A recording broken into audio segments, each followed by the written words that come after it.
Хилафлыклар бар, тигәле хамын эшләүләрен дәвам итәләр. Эш вакытында бетне шунда ашыйм.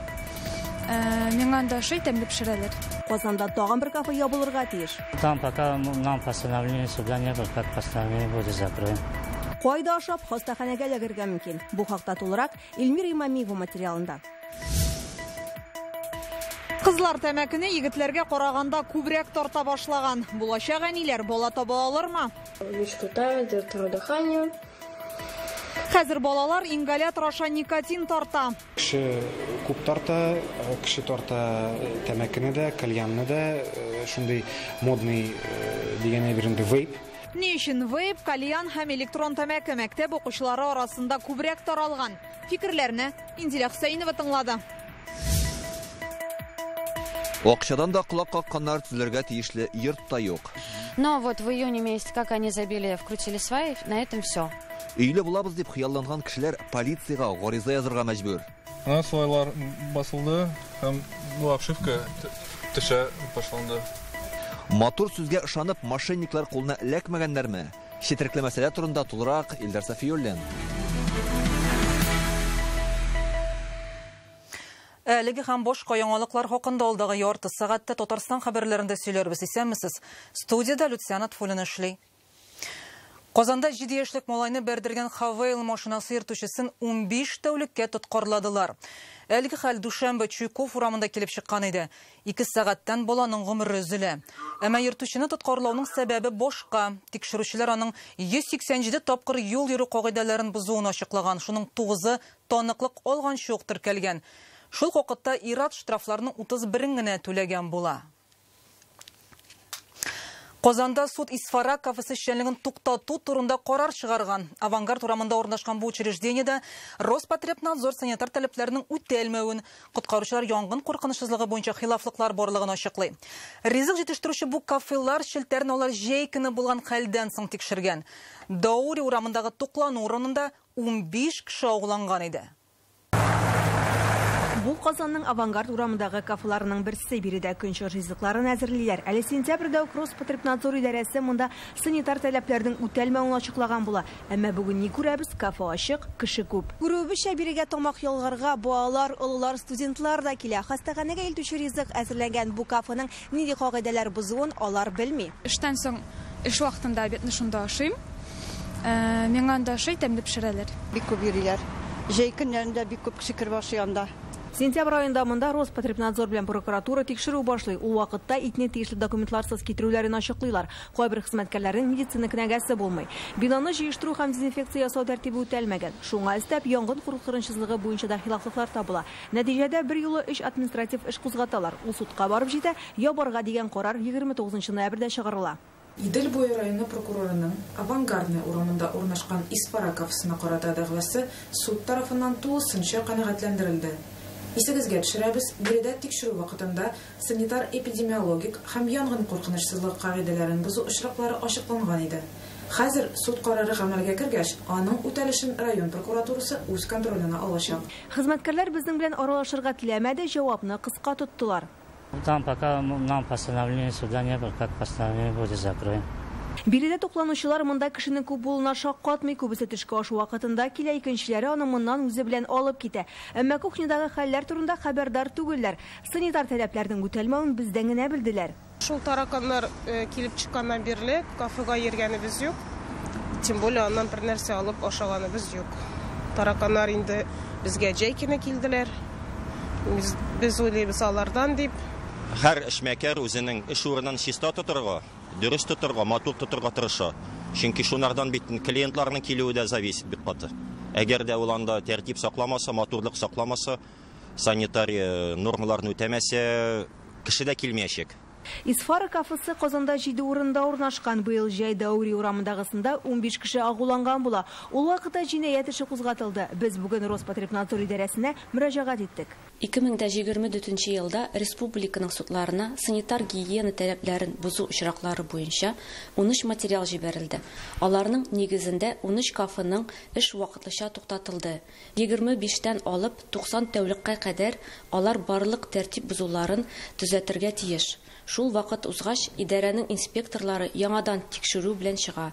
Аннан соң да хилафлыклар табылса, материаллар яңадан судка җибәрелә. Быел Татарстанда җәмәгать туклану урыннарында 100 кеше агуланган, нәтиҗәдә 13 кафе ябыла. Узган ел 15 булган. Авангард урамындагы Исфара тагын күпме эшләр, суд карары чыккач 30 көн эчендә алар шикаят белдерә ала. Димәк, ким дигәндә 1 ай эшләргә хокуклары бар. Тикшерү барган вакытта ачыкланган хилафлыкларны инде төзәткән булулары да ихтимал. Эльмира Мамиева, Рүзәл Шарипов, Рәмзил Гарипов, Яңа Гасыр каналы. Әлмәттә 11 яшьлек бала алдан билгеләнгән урынга наркотик салынган төргәкләр куеп йөргән. Бу хакта бүген Татарстан Ички эшләр министрлыгының наркотиклар әйләнешен контрольдә тоту буенча идарә башлыгы Александр Михеев белдерде. Быел республикада наркотикларның законсыз әйләнеше белән бәйле рәвештә 65 яшь үсмерне тоткарлаганнар, аларның 45-е сату алу белән эләккән. Хәзер Ички эшләр министрлыгы мәктәпләрдә көтелмәгән рейдлар оештырырга җыена. Бу тыелган мәдәләрне тотып караучыларына иртәрәк ачыкларга ярдәм итәчәк. Хәзер бу эшне башкару тәртибе карала. Кисәк кенә рейд оештырып, теләсә кайсы белем учреждениесына барырга мөмкин. Балык булмаган балага профилактик күзәтү, медицина тикшерүе кабинетында үткәреләчәк. Хәзергә моны әтиянеләр рөхсәтеннән башка башкарырга ярамый. Үзегез белеп торасыз, алдан хәбәр ителсә, укучы мәктәпкә килмәскә, авырыйм дип әйтергә мөмкин. Татарстанда кызлар егетләргә караганда күбрәк тарта башлаган. 12 яшьтән үк никотин белән агуланып, хастаханәгә эләгәләр. Кулларында вейп шартлап үлүчеләр бар. Елдан ел никотин белән мавыгучы яшьләр арта дип белгечләр. Хәзер исә медицина ихтыяҗлары өчен кулланыла торган ингаляторга эфир мае салып тарта башлаганнар. Моңарчы ойрвины дәвалау өчен кулланыла торган гади ингалятор хәзер яшьләр өчен куркыныч уенчыкка әйләнгән. Аның эченә төрле исле майлар салып тарталар. Мондый видеоларны балалар үзләре үк камерага төшерә. Алар барлык социаль челтәрләрдә таралган. Это новое веяние. Ул әле яңа гына шулай кулланыла башлады. Составында ниләр барында белмибез, тикшерүләр үткәрелмәгән. Исе тәмле булып чыкканга күрә зыянсыз дип уйлыйлар. Моңарчы ингаляторларны медицинада кулланалар иде. Хәзер яшьләр башка сулын тапкан. Хәзер зыянлы исле май тутырылган мондый ингаляторларны маркетплейсларда сатуга чыгарганнар. Балалар аңа бик тиз күнегә дип белгечләр. Шуңа күрә мондый җайламаларны сатуны һәм таратуны Ички эшләр министрлыгы хезмәткәрләре контрольгә алырга җыена. Ограничение оборота на территории Республики Татарстан. Татарстанда аларның әйләнешен тыю өчен тырышачакбыз. Без снюсны сатуны да Россиядә беренчеләрдән булып туктаткан идек. Всех этих нюхательных и прочих табаков, которые вызывают определенную зависимость, прежде всего несовершеннолетних.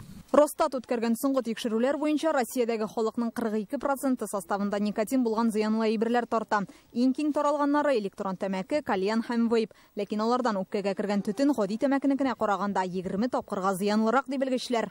Бер тәмәкене тарткан кеше шуның белән бетерә, эшкә бара, үстерешле вейп кулында, һаман авызында, эшне дә бетермичә, ашаганда да, утырганда да, кеше белән сөйләшкәндә дә шул вейп һаман авызында. Тагын бер факт, хәзер кызлар егетләргә караганда күбрәк тарта башлаган. 2 егеткә 3 тартучы кыз туры килә. Девочки более подвержены влиянию моды. Кызлар бит модага тизрәк һәм күбрәк иярә. Хәзер бу яшүсмерләр арасында үзенә күрә бер тренд. Хастаханәгә никотиннан агуланып килүчеләр арасында 12 яшьлек балалар да бар. Тәмәке тартудан 20 төрле яманшыш авыруы килеп чыгарга мөмкин. Иң киң таралганы үпкәнеке. Узган ел аның 1600 очрагы ачыкланган. Шуларның 30-40%-ында гына чир башлангыч стадиядә. Нигездә иратлар авырый. Үпкә яманшышы шундый бик явыз заболевание инде дә. Картлар да авырый, яшьләрдә авырый башлады. 30 яшьлек, 40 яшьлек яшь кешеләр, хатын-кызлар да, ирләр дә. Халыкта ешрак яшьләр тартуын күзәтә икән. Хәзерге яшьләр шуның белән занимаются. Үзләреннән тора һәрбер кешенең кирәкле бер түгел дип саныйм мин үзем. Окружениедә күргәнем юк, тәмәке тартучы кызларны белмим, әйтә алмыйм. Вейп анса тарталар, яшүсмерләрне күргән бар. Андый проблема бар. Ингалятор турында укыдым. Алар вреднырак, чем тәмәке. Дусларым тарта, вейплар, кальянлар тарта. Гаиләдә әтияне тарта икән, 50% очракта балалары да тартачак дип белгечләр. Шуңа күрә тәрбияне кичкенәдән үк башларга киңәш итәләр. Инзилә Хөсәйнова, Гадел Миндубаев, Яңа Гасыр каналы. Алар йорт салучы оешма белән килешү төзегән, сөйләшенгән көнгә кабул итеп алырбыз дип планлаштырган була. әмма итүен кичектерергә туры килә. Безнең редакцияга шушындый хәлдә калган кешеләр мөрәҗәгать итте. Алдагы репортаждагы геройларның барысы да Байхаус компаниясе клиентлары. Йортны төзетеп, аның сыйфатыннан канәгать булмаучы гаиләдә бар. Хәзер беренче судта шушы төзелеш оешмасына карата язылган гаризалар буенча эшләр карала. Бүген хәбәрчебез ачыклаганча, компания сәбәпне эшче куллар җитмәүгә бәйләп аңлата. Нигәдер өметләнеп шушындый хәлдә калмас өчен нәрсәне белеп торырга кирәк? Бу хакта Илдар Сафиуллин. Дом до конца не сделан, отделка должна была быть чистовая. Алия Семендяева әйтүенчә, Байхаус дигән төзелеш оешмасы йортны 1 ел элек кулланышка тапшырырга тиеш булган. Каркас йортны ярты елда күтәрәбез дип вәгъдә иттеләр ди Алия. Почему был выбран именно данный метод постройки? Без каркас белән төзелүче йорт проектын сайладык, 4 ай эчендә аны җиткерергә вәгъдә иттеләр. Башта безгә эш барышын күрсәтеп, фотолар җибәреп тордылар, аннан соң төзүчеләр югалды. Казанда яшәүче Мария йорт салырга дип узган елның мартында килешү төзегән. Аның әйтүенчә, 4 миллион сумнан артык акча күчергән. Компания йорт төзергә тиешле җирнең үзенчәлекләрен исәпкә алып, бәянең кыйммәтрәк булачагын әйтә. Эшкә тотынмадылар, нәтиҗәдә килешүне издем ди Мария. Соңрак приставлар җәлеп ителгәч, сумманың яртысын кире кайтардылар дип сөйли. Перед органами и перед всеми говорят, что они деньги вернут, что они не уклоняются от судебного решения. Алар төрле органнар каршында акчаны кайтарабыз, суд карарын үтибез ди, ләкин хәзер матди яктан хәл катлаулы, әлегә акча юк диләр. Әмма шул ук вакытта яңа гына килешү төзелгән клиентларга чират зур дип әйтәләр. Илвина Гарифуллина Питрәч районыннан йорт салырга дип май аенда Байхаус оешмасы белән килешү төзегән. Өй орнында тимер субайлар тора коммуникацияларның бер өлеше әзерләнгән. Гәрчә октябрь аенда йорт әзер булачак дип әйттеләр ди Илвина. То, что мое день рождения, говорит, отметим как раз в вашем новом доме. Компанияның менеджеры әйтә, минем туган көнне сезнең өйдә үткәрәчәкбез, шашлык пешерәчәкбез. Аларның исәп-хисап счетына акча күчерергә тиеш идек. Берничә килешү төзедек. Минем кулымда аларның өчесе бар. Акчаны банк аша түгел, машинада аларның кулына тапшырдым. Свайлар басылды, һәм бу обшивка төшә башланды. Хәйруллиннар гаиләсе инде яңа төзелгән йортта яши, тик күңелдә борчу бар ди хуҗа. Самый первый это вот как раз отклонились сваи. Иң беренче субайлар авыша башлады. Без өйдә идек, ниндидер ят тавыш ишеттек. Идәннәр басылды. Менә шуннан соң диварларда ярык барлыкка килде. Гаилә башлыгы әйтүенчә, ул судка мөрәҗәгать иткән. Мәхкәмә 400 мең сумга якын компенсация түләргә дигән карар чыгарган. Хәйруллиннар моны аз дип таба һәм бәйсез экспертиза белгечен җәлеп итә. Ул бу сумманың аз булуын белдергәч, югары судка мөрәҗәгать иткәннәр. Потребительский терроризм как бы никто не отменял. Да, сейчас идут суды, мы как бы ожидаем решения суда. Какое будет решение суда, мы его, соответственно, будем исполнять. Кайбер клиентлар фикерен тыңлаганнан соң без төзелеш компаниясына мөрәҗәгать иттек. Анда проблемалар булуын инкар итмиләр. Җитәкчеләре Илдар Хәйретдинов әйтүенчә, төп сәбәп вакытлыча кыенлыклар һәм эшче куллар җитмәү. Да, вы знаете, мы действительно не укладываем сроки, мы как бы этого не скрываем. Дөрестән дә тиешле срокларда йортларны төзеп өлгерә алмыйбыз. Без аны яшермибез. Гражданлык хукуклары нигезендә эшлибез. Өйләр килешенгән вакытка төзелеп бетми икән, клиентларга компенсация ясыйбыз. Барлыгы 300 га якын йорт төзедек. Әлеге клиентлар ул берничә шәхси очрак кына. Сораулар булса, без һәрвакыт очрашып сөйләшергә әзер. Müstakil юристлар билгеләп үткәнчә, килешүдәге шарт үтәлмәгән очракта судка мөрәҗәгать итәргә нигез бар. Әгәр инде документны имзалаганчы юк, ниндидер шик туа икән, башта белгечләр белән киңәшләшү хәерле. Чтобы он до заключения договора проанализировал. Мондый хәл кабатланмасын өчен нәрсәне истә тотарга кирәк? Документны имзалаганчы белгечләр килешүне җентекләп өйрәнсен. Сезнең участокта йорт салу өчен нинди субай кирәклеген билгеләргә мөмкин. Моның өчен белгечләр җәлеп итеп тикшерү үткәрергә була. Төзелешнең кыйммәтләнүенә җирнең үзенчәлекләре ничек йогынты ясый, аны да ачыклап була. Бу очракларның кайберләре хәзер судта карала. Казанның Совет, Яңа Савин, Лаеш районы арбитраж һәм югары судка 10-дән артык гариза язганнар. Күбесенчә инде бу кешеләр инде мөрәҗәгать иттеләр суд органнарына да инде, шу правоохранительный органнарга да дип әйтергә була. Ләкин судның карарлары бар, ләкин аларның инде исполнениесе дип әйтегәндер әйткәндә әле пока күренми. Без бүген Роспотребнадзор идарәсенә мөрәҗәгать иттек. Анда әйтүләренчә, төзүче билгеләнгән вакытта эшне төгәлләми икән, килешүне гамәлдән чыгарырга һәм акчаны алырга мөмкин. Бу хакта кулланучылар хокукын яклау турындагы законда язылган. В случае, если исполнитель нарушает сроки выполнения работы, әгәр дә эшне башкаручы тиешле срокка сыешмый икән, клиентның башка срок билгеләргә һәм бәяне киметергә яки гомумән килешүне гамәлдән чыгарырга хакы бар. Шулай ук килешенгән шартларны вакыт вакытында үтәмәгән өчен, клиент эшне башкаручыдан соңга калган һәр көн өчен килешүдәге сумманың 3%-ын таләп итә ала. Бу көннәрдә гаиләләр Эчке эшләр министрлыгына күмәк гариза язган. Илдар Сафиуллин, Игорь Романов, Яңа Гасыр каналы.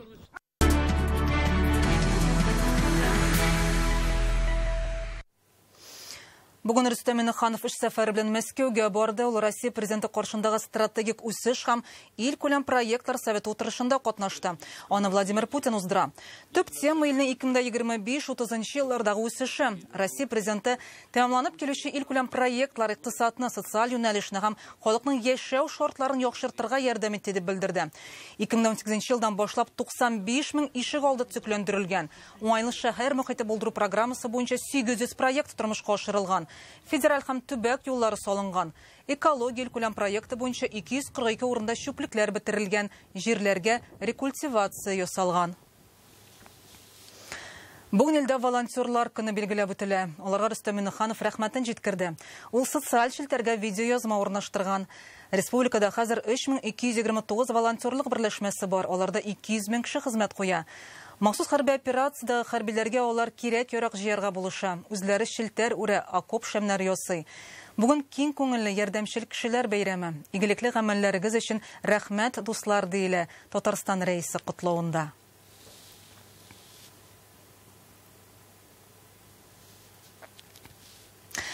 Киләсе атнада 11 декабрьдә Россия Дәүләт Думасы җирле үзидарә реформасы турындагы федераль закон проектын икенче укылышта караячак. Әлеге канун ил буенча авыл һәм бистәдәге советларны битереп, аларны бер дәрәҗәле системага, район үзәкләре белән шәһәрләргә күчерүне күздә тота. Халкы аз булган кайбер төбәкләр моны яклый. Илнең КПРФ партиясе аңа каршы чыкты. Татарстанда элеккечә калдыруларын тели. Әлеге мәсьәләне Дәүләт Советының узган сессиясында күтәргәннәр иде. Без бүген КПРФ фракциясе җитәкчесе Хафиз Миргалимов белән очрашып, бәхәс уяткан закон проектына аның карашы һәм республика тормышына кагылышлы башка мәсьәләләр турында сөйләштек. Хафиз Гаязович, сез Дәүләт Советы сессиясында җирле үзидарәләр турындагы федераль закон проектын тәнкыйтьләп чыктыгыз. Тагын бер тапкыр аңа карата үз фикерегезне тәгаенләп җиткерсәгез иде. Мына безнең Татарстанымызда где-то 796 поселений бар. Аларның депутатлары бар.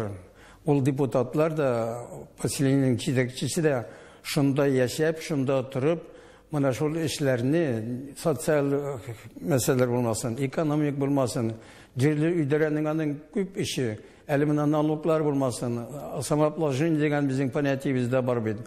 Экология булмасын, су булмасын, газ булмасын, җул булмасын, кем аларның барсында эшли. Вот. Әйтәләр менә районнан килерләр дә эшләрләр. Районда килгән кеше менә безнең рәисебез әйтте, Рөстәм Нургалиевич. Ул кеше акылатта утыра, бүген утыра, иртәгә юк. Андагы халык нишәсен кемгә комачолы икән? Менә безнең ике уровеньда эшли торган җирле үзидарәнең берәмлеге. Беркемгә мишәлми бит.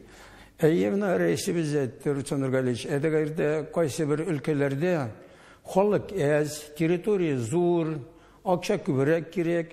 Ник ул мөгалләмәдә ул сыйфатны, ул шартнаманы нигә бирмәскә? Җирле үзидарәнең үзенә хәл итсен регион. Татарстанда бу система үзен яхшы яктан күрсәтте. Яхшы күрсәтте, камилләште, аның как говорится җаена да төштеләр. Менә рәисебез Рөстәм Нургалиевич һәр елны диярлек аларга машина бирә. Менә аларның үзләренең биналары, шартлар тутыра. Аларның яхшы начар аппаратлары бар. Кадәр ул система әйбәт кенә эшләп килә. Менә шуны алып ыргытып, безгә ул бит күпме зарар китерә. Хафиз Гаязович, 24 елда ахырына якынлаша. Сез аңа сәяси һәм икътисади яктан ничек бәя бирердегез? Бу авыр чорда да халкыбыз бердәм булды. Бердәмлектә безнең көчебез, авыл хуҗалыгыбыз эшләп килә. Менә почти 100 миллионнан артык ипи җыелды. Аның 3 миллион ярымы когорта Татарстанныкы. Сөт булмасын, ит булмасын, башка нәрсә булмасын, республикабыз беренче урынлыкта тора. Монда Рөстәм Нургалиевичнең, аның командасының һәм дәүләтебезнең, мин әйтергә мине Дәүләт Советының да, как говорится, өлеше бик зур. Хафиз Гаязович, Татарстанда БРИКС гөрләп узды. Сез инде әлеге БРИКСта Аның Яңа Үсеш банкы президенты Дилма Раусовны затып бердегез. Әлеге чирапшыдан нинди әсерләр алдыгыз? Ленин музейын күрсәтте менәргә. Бик ошады. Ленин музейына килгәндә Минтимер Шәрипов өчен дә, Рөстәм Нургалиев өчен дә безнең төзүчеләрнең өлешләре бик зур. Менә дигән музейны капиталь ремонт ясадылар. 2 сәгать карап жүрде. Шунда фурсатын туры китереп, мин анарга Октябрь революция сырның 100 еллыгы медален тапшырды. Хафиз Гаязович, сезнең быел юбилей елы. 70 яшьлек туган көнегез билгеләп уздыгыз. Татарстан сәясәтенең аксакалы буларак бик күп котлауларда кабул иткәнсездер. Без дә аларга кушылабыз. Инде чираттагы бәйрәм якынлаша, яңа ел, аның уңаеннан сез хезмәттәшләрегезгә, Дәүләт Советына килгән яңа депутатларга бәлкем нинди теләкләр җиткерер идегез? Беренчедән мин әйтер идем, үземнең юбилеемны зур итеп уздырмадым. Шунда кечкенә генә. Зур итеп уздырганың бүгенге көндә халаты да алай түгел. Вот, кадр кан куела, кадр солдатларыбыз кайта яраланып, безнең бабаларыбыз кебек, ничек алар җиңеп 45 елны 1900 кайтканнар, безнең солдатларыбыз да, генералларыбыз да җиңеп кайтсыннар иде. Аларга да мин исәнлек сөйлим, исәнлек саулык телим. Татарстаныбызга килгәндә аның көч-куәте тагын да артсын иде. Рәхмәт сезгә әңгәмәгез өчен. Сезгә рәхмәт. Исән булыгыз. Бүген Әкият Курчак театрында физик мөмкинлеге шикле балалар чыгыш ясады. Инвалидлар мөмкинлеге уңайыннан алар философия, пси тарихы спектаклен күрсәтә. Барысы да Казанның Симург балалар инклюзив үзәгендә шөгыльләнә. Ул 2021 елда Синең файдага хәйрия фонды һәм Дәүләт Думасы депутаты Илья Вальфсон ярдәме белән эшли башлаган. Хәзер монда 86 бала шөгыльләнә. Алар программалаштыру, робототехника нигезләрен һәм театр сәнгате өйрәнә. Бүген тамашачылар да хәйрия эшенә кушылды. Спектакль барышында QR-код аша фонд счетына теләгән сумманы күчерделәр. Җыелган акча үзәкне үстерүгә юнәлдереләчәк. Спектакльне Дәүләт Советы депутатлары, Татарстан Рәисе хакимияте хезмәткәрләре дә карады. Тамашадан соң алар түгәрәк стөлдә катнаша. Хочу сказать, что это важно всегда помнить о людей особенных. Физик мөмкинлекләре шикле кешеләргә ел дәвамында булышып торырга кирәк. Без аларга хәлдән килгәнчә ярдәм итәбез. Бүген тәҗрибә белән уртаклаштык. Бу эшчәнлекнең уңай нәтиҗәләрен күрәбез. Алга таба Татарстанга карап, башка шәһәрләр, төбәкләр дә мондый үзәкләрне булдыру юнәлешендә эшләрләр дип ышанам. Казанда юрист кубогына турнир үтте. Татнефть-аренада судьялар, прокурорлар ярыша. Быел аларга Татарстанның коткаручылар командасы да кушылган. Хоккей әлеге хезмәткәрләргә бер мавы гына булса да, боздагы көч сынашулар елдан-ел кискенрәк үтә. Уеннарны карарга Хоккей федерациясе җитәкчелеге дин әһелләре һәм хоккейның тугры җанатары Салават Фатхетдинов килгән иде. Олар суд залын Татнефть-аренага хөкемдар киемен хоккейчинкына алыштырды. Закон сагында торучы ир-егетләр уенга әзерләнә. Чын команда буздагына түгел, киенү, хишнү бүлмәсендә үк бердәм. Татарстан югары суды хезмәткәрләре бу. Фемида дип аталучы коллектив 13 елдан артык хоккей уйный. Команда составы яңарып торса да, спорт традициясе үзгәрми ди. Юрист кубогына нигез салучыларның берсе капитан Марсель Фәхриев. Безнең эштә кирәк инде спорт, шуңа күрә без спортны ташламыйбыз. Безнең югары судның җитәкчелегендә дә спортка уңай караш, һәр вакыт спортны хуплыйлар, ярдәм итәргә тырышалар. Трибунадагы тамашачылар өстәмә уенчыга тиң диләр бит. Монда җанатарларның да ниндие генә. Менә хоккейга мөкиббән Татарстанның халык артисты Салават Фатхетдиновны каршы алалар. Гадәттә Барс командасы җиңү яулагач бөтен аренаны яңгыратып, аның "Мин яратам сине Татарстан" җыры яңгырый. Бу турнирдан да читтә кала алмадым ди.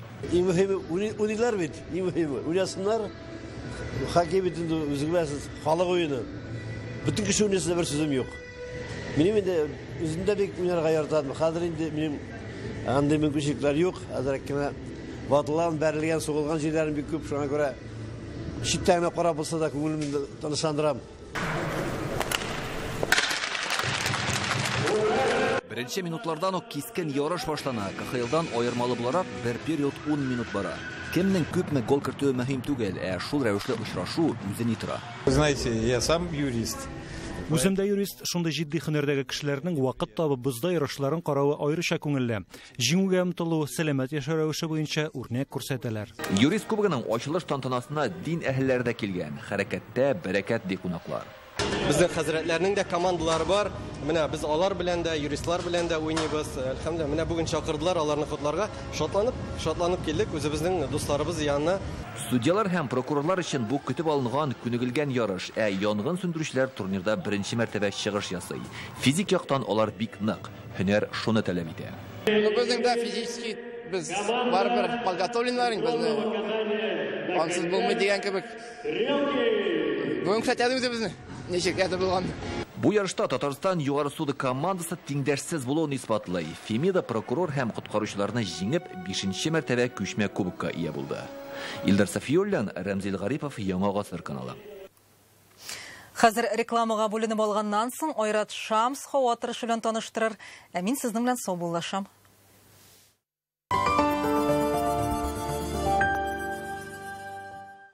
Говорят, под Новый год случаются чудеса. Волшебные скидки в жилом комплексе «Алтын-Яр» до 700 тысяч рублей. «Алтын-Яр» – счастье быть дома. Звоните 216 68 68. Реабилитация, физиотерапия и спортивная медицина. Millennium Clinic. Больше, чем лечение. Холодильник с технологией Full No Frost от компании Pozis – это энергосберегающее охлаждение, сохранение полезных качеств продуктов и отсутствие необходимости разморозки. Hürmetli Мәскәүлеләр, 11 һәм 12 декабрьдә Тинчурин театры Мәскәүдә. Театр мимики и жесты бинасында булачак спектакльләребезгә рәхим итегез. Вкладывайте свои сбережения по нормам ислама. Халяльные доходы. Накопите на хадж, на пенсию, на будущее детей. Приумножьте свои средства вместе с Амаль. 3 этажа волшебства. Зеркальные миры. Волшебный лес. Неповторимый супермаркет с забавными товарами и многое другое ждет вас во дворце впечатлений.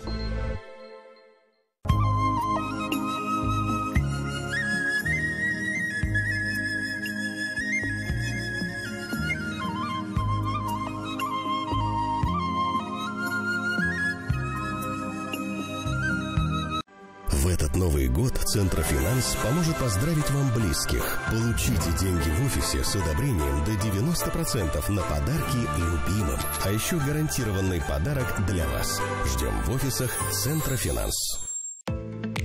Проснулись и не узнали себя? В Гемотест проверка витаминов D, B9, B12 и гормона ТТГ по суперцене. Дальневосточный рыбный дом в Зеленодольске. Последний раз в этом году. Чавыча, Тихоокеанский клыкач, зубарь и не только. Ждем вас в ТЦ Марстайм. Только с 3 по 5 декабря. Торопитесь. Колбаса варено-копченая 129,90. Это победа! Кадерле тамашачылар, 2024 елның 13-14 һәм 15 декабрендә Камал театрында Моң патша бикәсе турында Әлфия Афзалова Мәңгелек юл музыкаль спектакленең премьерасы. Режиссер Айдар Жаббаров. Билетлар сатуда 12 яшьтән көннәр өчен. Современные методы трансплантации волос в элит-клинике. Без боли и шрамов, быстрое восстановление, индивидуальный подход. Доверьте свои волосы профессионалам. Кадерле дуслар, мин Лейсан Махмутова үземнең юбилей иҗат кичәмә чакырам. 12 декабрь, Чулпан мәдәният үзәге. Мин сезне көтеп калам. Яшәргә!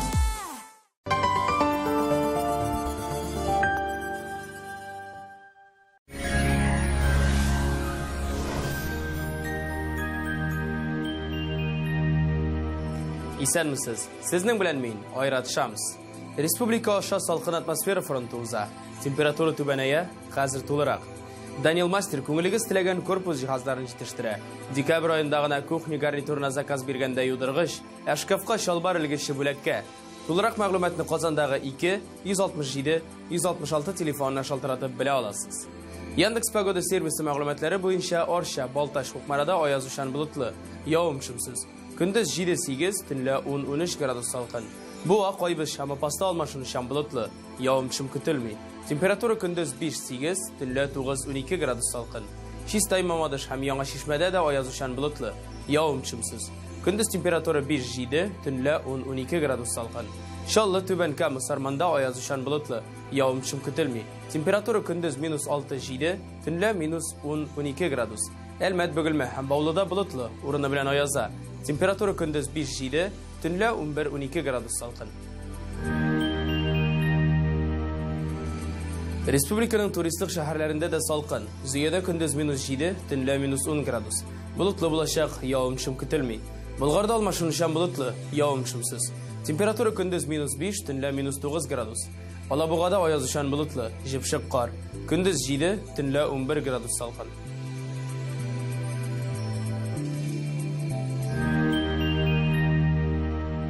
Казанда алмашынучан болытлы, явым-шымсыз булачак. Көндіз 6, төнлә 9 градус салкын.